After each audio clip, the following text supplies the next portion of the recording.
I never thought something as small as a pharmacy receipt would be the thread that unraveled my entire marriage. It was a Tuesday, ordinary in every way. I'd just gotten home from work, kicked off my shoes, and was sorting through the mail when I noticed the familiar Walgreens logo in our shared rewards email. I almost deleted it out of habit, but something made me open it. There it was, a refill for a medication I'd never heard of, picked up just 2 days ago. A prescription under her name, but not from her regular doctor, and definitely not something she'd ever mentioned needing. Dydrogesterone, it said. I had no clue what that was. Thought maybe it was for hormones or cramps.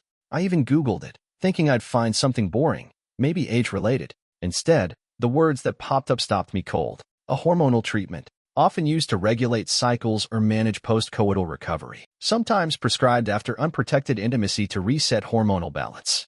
My gut didn't lurch. It sank. I didn't want to jump to conclusions.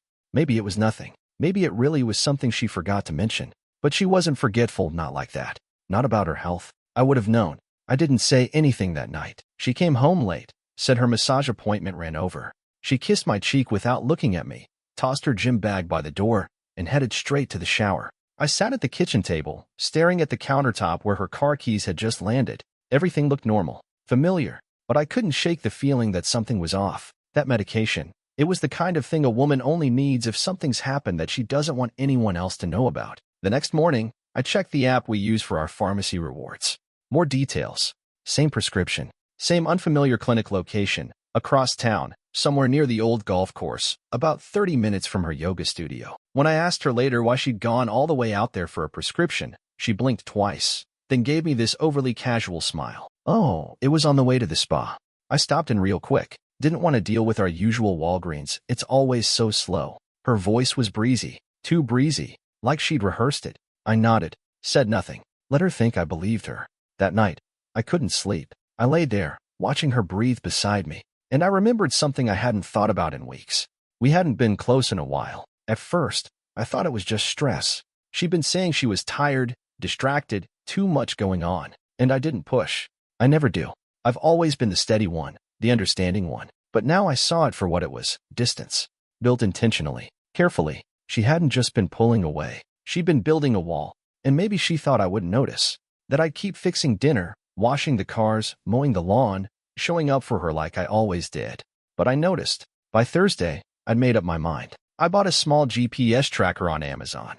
Nothing illegal, just something basic, battery-powered, magnetic, and easy to hide under the rear bumper of her SUV. It took me all of 2 minutes to install it. She never knew. Friday morning, I watched her drive to her massage. Except she didn't head toward the wellness center she'd mentioned last week. She drove in the opposite direction, straight toward a quiet street in a residential part of town. There was a white house at the end of the cul-de-sac. No signage out front, just a discreet placard by the door that read, "Private therapy sessions by appointment only." She was there for 2 hours. When she came home that evening, she smiled like everything was fine, like she hadn't lied through her teeth, like she wasn't hiding something behind those soft yoga pants and just need a quick shower excuses. That's when I knew. Not suspected. Knew. I wasn't ready to confront her. Not yet. But the clock had started ticking. I didn't tell anyone what I was doing. Not my brother. Not my best friend from college. Not even the guy from work who once found his wife cheating and swore I could talk to him about anything. I kept it to myself because part of me still hoped I was wrong. Hoped there was some other reason why she'd spent 2 hours at a house that didn't advertise what kind of therapy it offered. Hoped the strange prescription and late nights and her sudden obsession with essential oils and candles meant something other than what I feared. But mostly I stayed quiet because I needed to see it through. The next week, I watched her. Not in a dramatic, Hollywood kind of way. No wiretaps. No spy cameras. Just quiet, patient observation. Every detail she probably thought I was too checked out to notice, I started logging in my head. She always left on Mondays and Thursdays around 5:15 p.m., said she had late sessions at the wellness center, said she was helping a new client with a customized recovery program. She always came home around 7:30 or 8 o'clock, hair damp from a shower, face flushed, sometimes smiling to herself like she'd just remembered a private joke. We'd sit down for dinner. I always made dinner, and she'd talk about how draining her workday was. She'd poke at her salmon or pick at a salad, ask me how my day went. Not politely as I told her about office stuff she didn't really care about. And then she'd be off to bed early, always tired. No spark, no warmth, just gone. One night, I tried to close the space between us.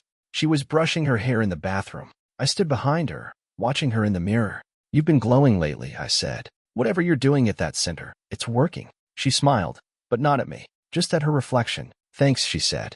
"It's been good for me. Realigning my energy. It helps." Realigning her energy. That's what we'd come to.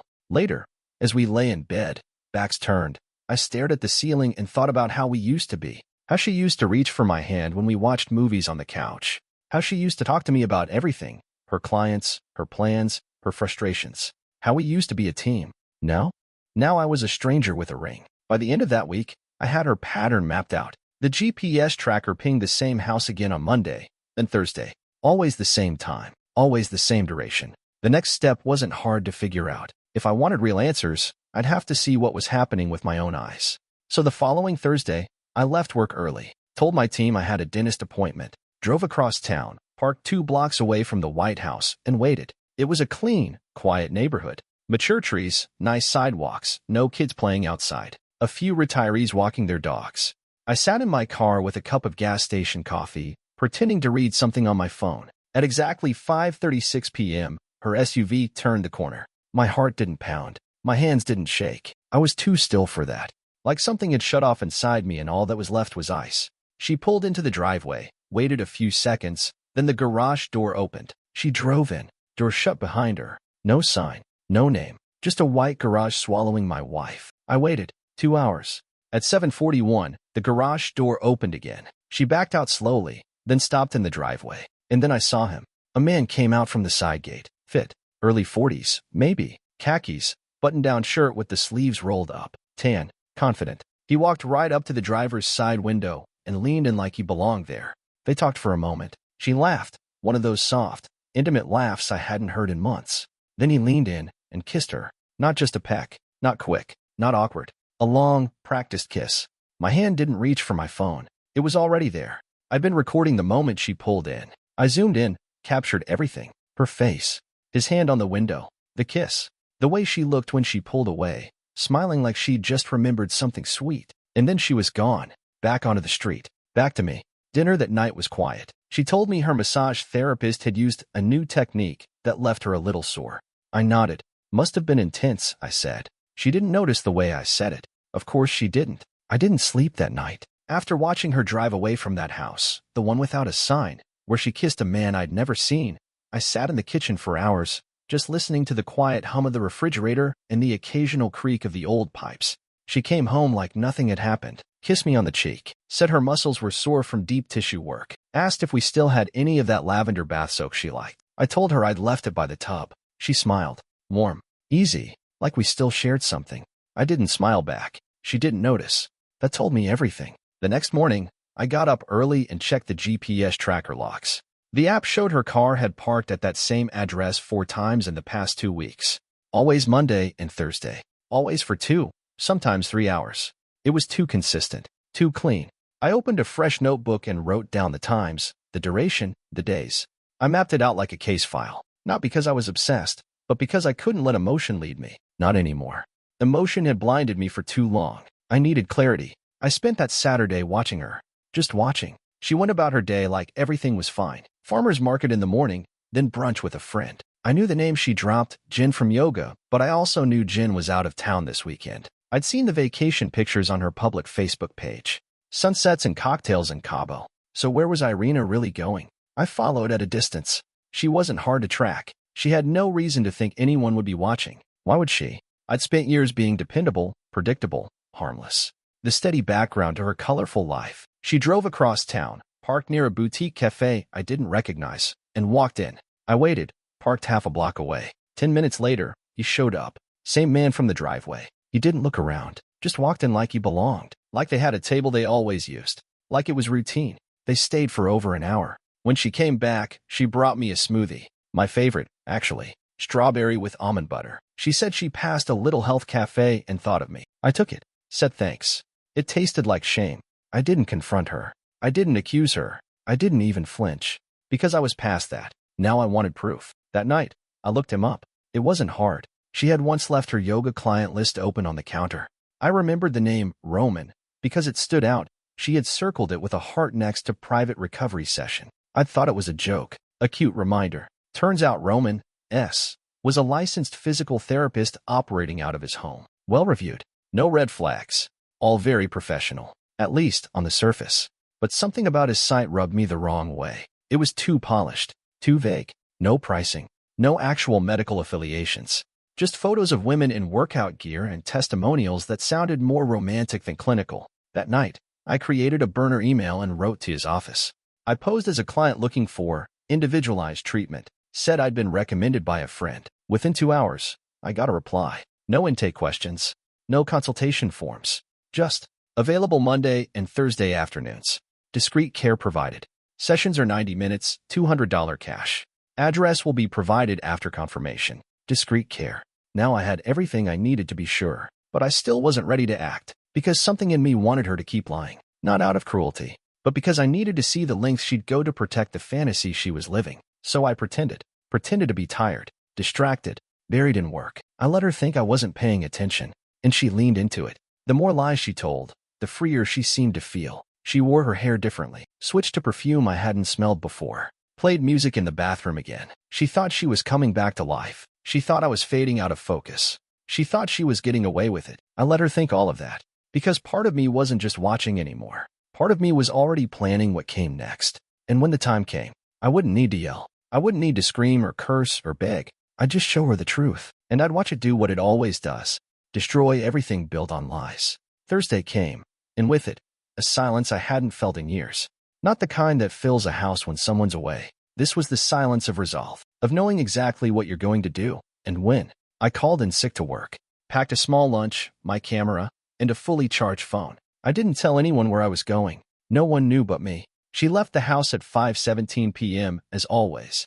Same leggings, same tight hoodie she always wore to wellness therapy, same bag slung over her shoulder. She didn't kiss me goodbye this time, just shouted, "Don't forget to take the chicken out," before closing the door behind her. I didn't say anything back. I waited a minute, then followed. She took the exact route I expected, straight across town to that quiet cul-de-sac with the white ranch-style house. The one with no markings. Just a neat lawn, trimmed hedges, and a barely noticeable side gate. I parked 3 houses down on the opposite side. Tinted windows. Low profile. I'd been here before, just watching. But this time, I wasn't leaving without proof. She pulled into the driveway. Waited. The garage door opened slowly, like a scene in slow motion. She pulled inside. Door closed behind her. Disappeared. It was 5:46 p.m. I sat there for the next 2 hours, thinking, remembering, trying not to feel. I thought about our first home, our first vacation, the nights we stayed up late dreaming about things we could barely afford. I thought about every lie she'd told in the last month, every time she smiled and said she was tired, every time I asked how her sessions were going and she said, "It's helping me heal." Heal from what? At 7:41 p.m., the garage door opened again. Her SUV backed out slowly. She paused in the driveway, and then he appeared. Same man, tan, confident, smiling, wearing a fitted black t-shirt and khaki joggers. The kind of guy who doesn't need to talk much to control a room. He walked out of the side gate casually, like this was routine. Like this wasn't the first Thursday she backed out of that garage. She rolled down the window. He leaned in. They talked for a few seconds. She laughed. He said something and touched her cheek with the back of his hand. Then they kissed. It was long, familiar, nothing awkward about it. When they pulled apart, she smiled, then drove off, turning toward home like she hadn't just spent 2 hours being someone else.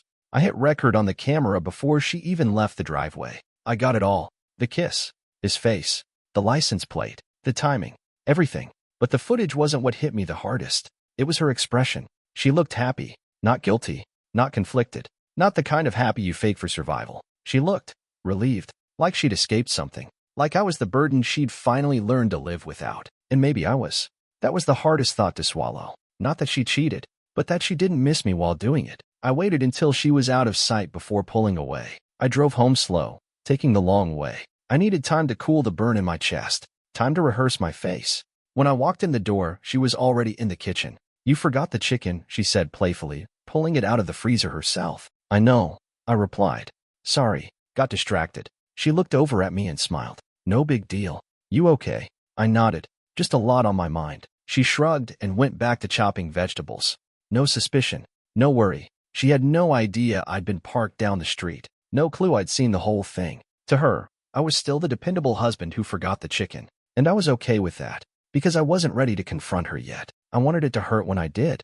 Not loud, not violent, but cold, precise, undeniable. Let her smile now. Let her laugh while she still could. Because the moment I played back that footage on a bigger screen, in a room full of truth, there'd be no more pretending, just silence and consequences. It's funny how betrayal doesn't come in a single moment. Not really. It builds, quietly, like water dripping from a cracked pipe. You don't notice at first. Then one day the ceiling caves in. By Friday morning, I was staring at a full week's worth of tracker data, timestamps, and screenshots. Every appointment, every detour, every session logged in that peaceful little cul-de-sac. It was all there, neat and undeniable. Still, I didn't make a move. Not yet. Instead, I started looking at the bigger picture. What else had I missed? How long had this been going on? I went back into our insurance portal. Nothing too aggressive, just something we both had access to. I pulled up her medical activity, scrolling through the last 2 months. Sure enough, private physical therapy appeared every Monday and Thursday, billed under an alternative care code. No doctor's referral, no treatment notes, just generic entries, cash sessions logged discreetly. Not a single one was with her usual chiropractor or wellness center. All of them linked to RS Therapeutics. Roman S. She had listed him on her emergency contact form once. I remembered that now. Just in case, she'd said. He knows my medical history. I kept digging, pulled up her texts on our shared iCloud account. She didn't know I still had that login. She assumed I wasn't tech-savvy. Truth was, I never needed to be. I just paid attention. Nothing graphic in the texts. She was smarter than that. But there were patterns. See you soon. Thursday's still good? Same time. Thank you again. Really. One stuck out. That new pressure point trick? Magic. Still sore in the best way. I read it twice. Then closed the app and sat in the dark for a long time. That evening, she walked in like nothing was wrong. Car keys in one hand, yoga mat slung over the other shoulder. She leaned over to kiss my cheek. How was your day? She asked. I smiled. Predictable. She laughed. That's not a bad thing, right? No, I said. Not at all. She went upstairs to shower. I watched her go, and for a moment, I almost said it. Almost asked. Almost pulled up the video on my phone and held it out. But I didn't, because I wasn't done collecting. On Saturday, I reached out to a friend. Not a close friend. A distant one. Someone who owed me a favor. He used to work in licensing compliance for the state's health board. Off the record, I said over the phone, what happens if a licensed therapist is caught violating ethical boundaries with a client? He paused, then asked carefully, you mean like a relationship? Exactly that. Well, if it's proven, they can lose their license, especially if it involves manipulation or if they use their professional setting as cover. Big red flags. And proof. Photos.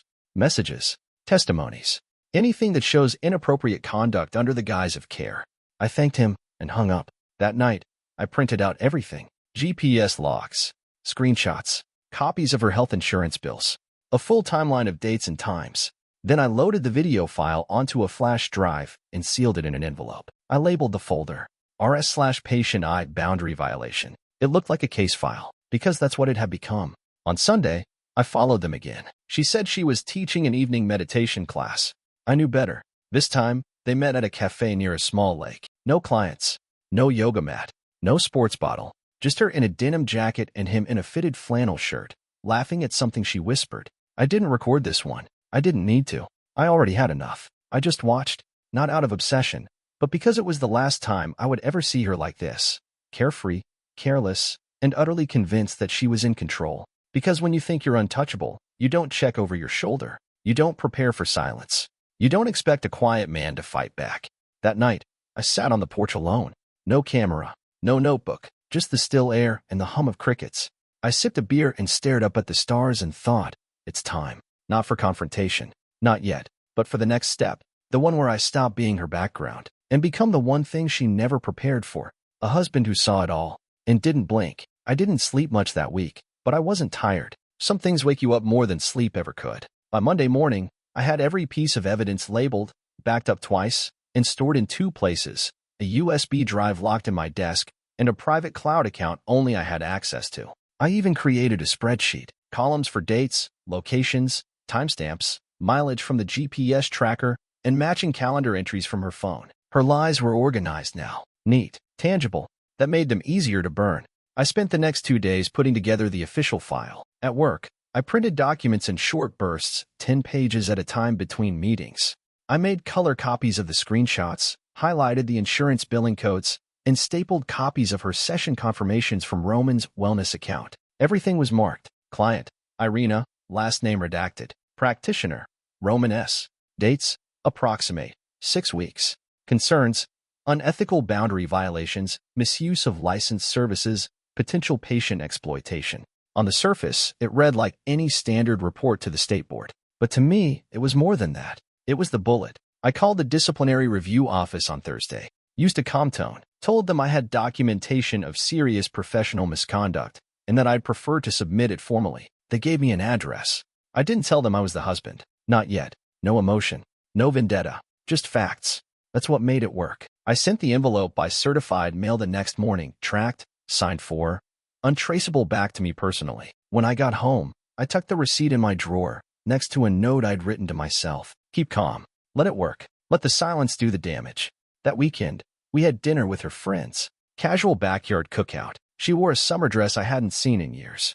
Said it made her feel like herself again. I watched her hold court in front of the fire pit, laughing, passing drinks, telling a story about her private healing journey. They all nodded along like she was some kind of guru. I watched Roman's name slide off her tongue like it was nothing. He's so intuitive with his techniques, she said, swirling her wine. It's not just therapy. It's like he unlocks parts of your body that hold emotional pain. Her friend asked, does he work with men? She laughed. No, just women. One-on-one. Very personalized. Very discreet. I smiled to myself. Discreet was about to become very public. 3 days later, the email came. An official message from the state board. Subject, notice of formal review. Roman S. PT license #5829. My hands didn't shake. I just opened it, read the contents, and sat back in my chair. They had received the documentation.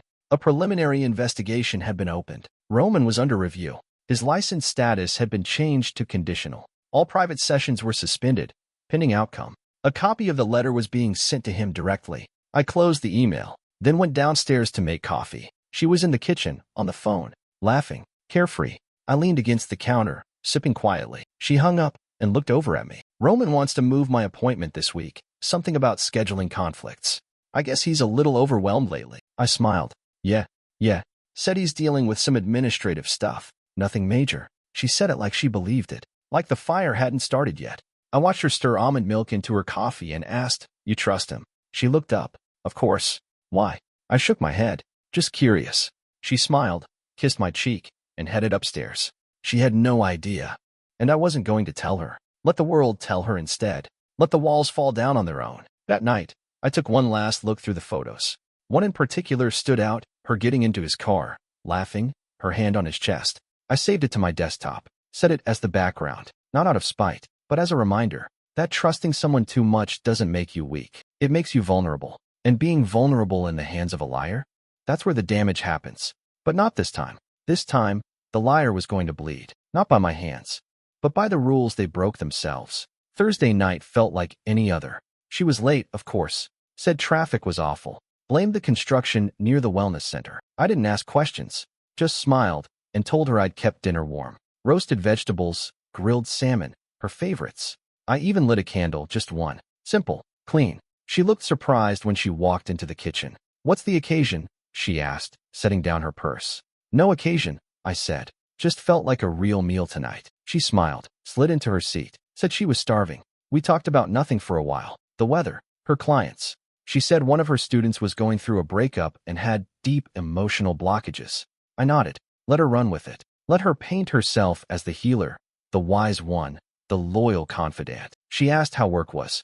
Busy, I said, but productive. She reached for her wine glass. Well, cheers to surviving another week. I lifted mine. To truth, I said. She paused, the glass hovering for just a second too long, then smiled and clinked. Halfway through dinner, I excused myself, walked into my office, opened the bottom drawer, and pulled out a thin manila folder. Inside, a printed copy of the complaint, photos, the flash drive, and a clear case.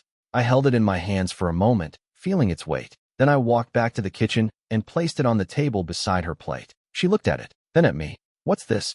Open it. She hesitated, then flipped it open and scanned the first page. Her face didn't change at first, just a blink, then another. Her eyes skimmed the printed report, the timestamps, the names, the clinic address, the title in bold at the top. Formal complaint, unethical conduct, RS. She reached the photos next. The one in front of the therapy house. The one of her hand on his chest. The kiss in the driveway.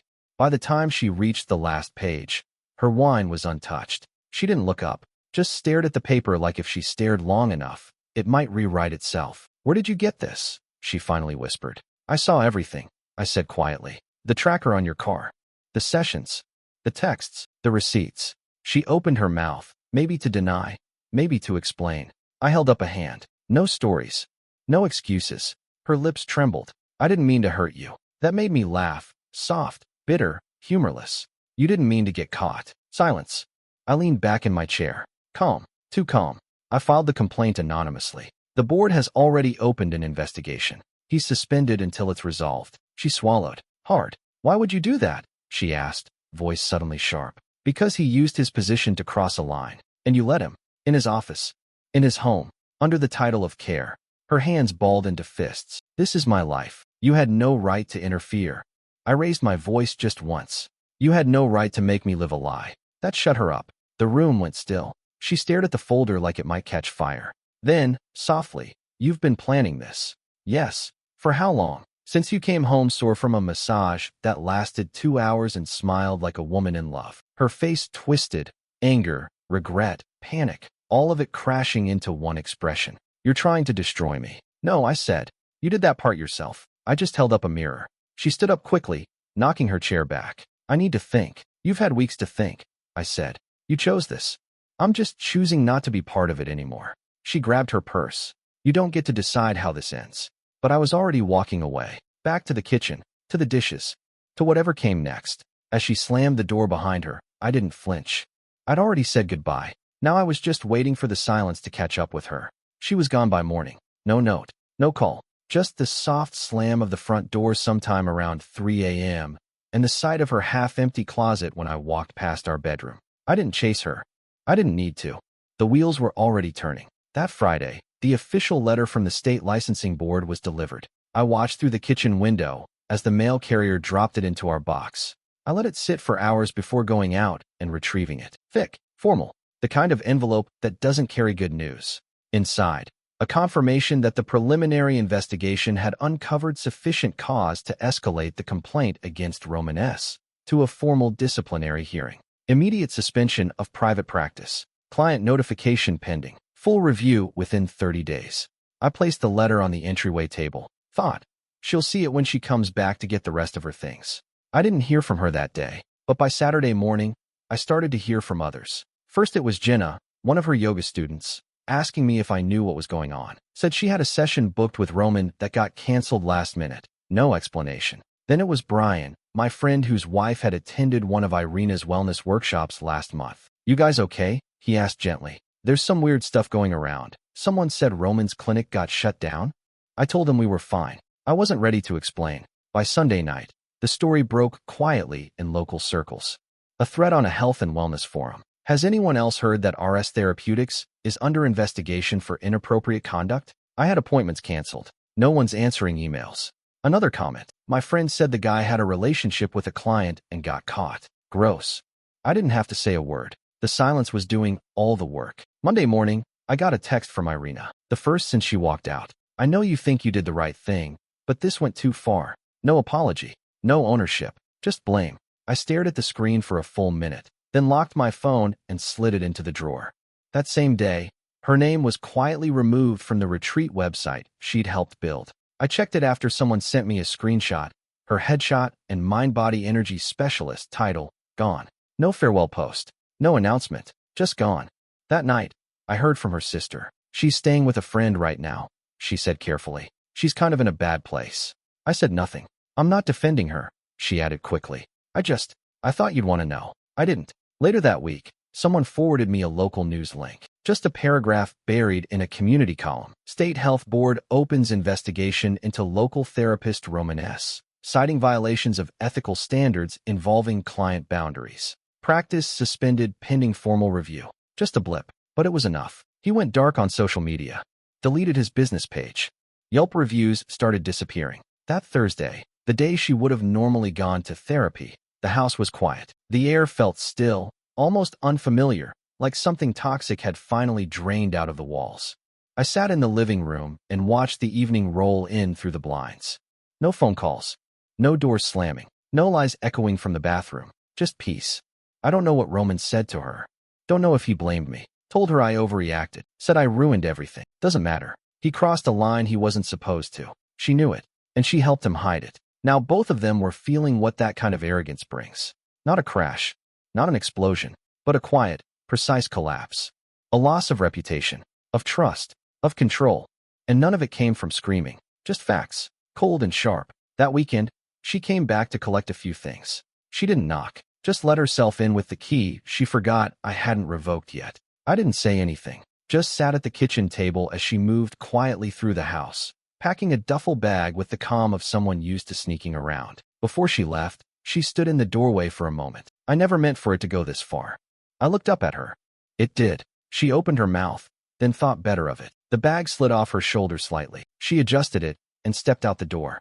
This time, I changed the locks. It's strange how quickly people distance themselves when a name starts to rot. 3 weeks after the investigation went public, her circle had gone quiet. The women she led in workshops, the couples she gave energy guidance to, even her closest friend, Karen, the one who used to call every night just to gossip, had stopped picking up. I hadn't heard from Irina since she came to get her bag, but her name kept coming up in whispers. It started with the retreat center. She'd worked there part-time, running weekend programs for emotional realignment. One day her bio was on the homepage. The next, gone. Then came the updated event flyer. Same date, same yoga block, new instructor. No explanation, no farewell. Just like Roman's website. Gone in a blink. One afternoon, I got a message from a woman I didn't know. Small profile picture, friendly tone. Hi. I used to take classes with Irina. I don't want to get involved, but I thought you should know. She's been telling people you fabricated the whole thing. That you framed Roman out of jealousy. I stared at the message for a long time. I didn't respond. What was there to say? Anyone who believed that kind of lie wouldn't care about the truth anyway. But it told me everything I needed to know. She still hadn't accepted what she'd done. Still playing the victim in a story she wrote with her own hands. Roman wasn't doing any better. A friend who worked in insurance told me his name had been flagged in a few systems. Claims reviewed. Past clients asked to complete satisfaction follow-ups. I didn't push for details, just nodded and thanked him. He'd been warned once before, apparently. Something quiet, nothing that stuck. But this time the board had teeth, and they were sinking in. The last time I saw her was by accident. I was in line at the grocery store. Just a Saturday morning, coffee in hand, picking up a few things for the weekend. I turned to grab gum, and there she was, 2 lanes over. No makeup, hair in a frizzy bun, hoodie that looked like it hadn't been washed in days. She didn't see me at first. Then she did. And froze. For a second, I thought she'd walk over, say something, try to fix what couldn't be fixed. But she didn't. She just turned her cart around and left. Left the groceries behind. Left the line. Left the store. She couldn't even look at me. That night, I got another message. This one from her sister again. Irina's not doing great. She lost the last of her clients. She said she might leave town for a while. I know you probably don't care, but she's not the same. No, she wasn't. Not the woman I married. But she hadn't been that woman for a long time. A week later, I received a letter from the board. Final outcome. Roman's license was revoked for a minimum of 5 years, pending further review. His actions were deemed unethical and exploitative. He could appeal, but the tone of the report made it clear he didn't have a chance. The board cited abuse of professional boundaries and repeated misconduct involving a client in a vulnerable state. It was formal, clinical, exactly the kind of language they both thought they'd never have to face. I folded the letter and placed it in a box with the others. I didn't need it anymore, not really, but I kept it, just in case the world ever forgot what really happened. Word made its way around town in small waves. Nobody shouted it. Nobody made posts or declarations. But people noticed. When someone disappears from flyers, websites, community boards, people ask questions. The answers came quietly. And the judgment? It came even quieter. I heard from a neighbor that she applied for a job at a new wellness studio across town. Didn't make it past the background check. Someone else said they saw her at a cafe, arguing with someone on the phone. Her voice was shaking. She looked tired, worn down. Not angry, not defensive, just finished. I didn't feel triumphant, just clear. The fog was gone. The years of confusion, of second-guessing myself, of feeling like maybe I was the one who wasn't enough, gone. She made her choices. And now, she was living with them. The consequences weren't mine to carry anymore.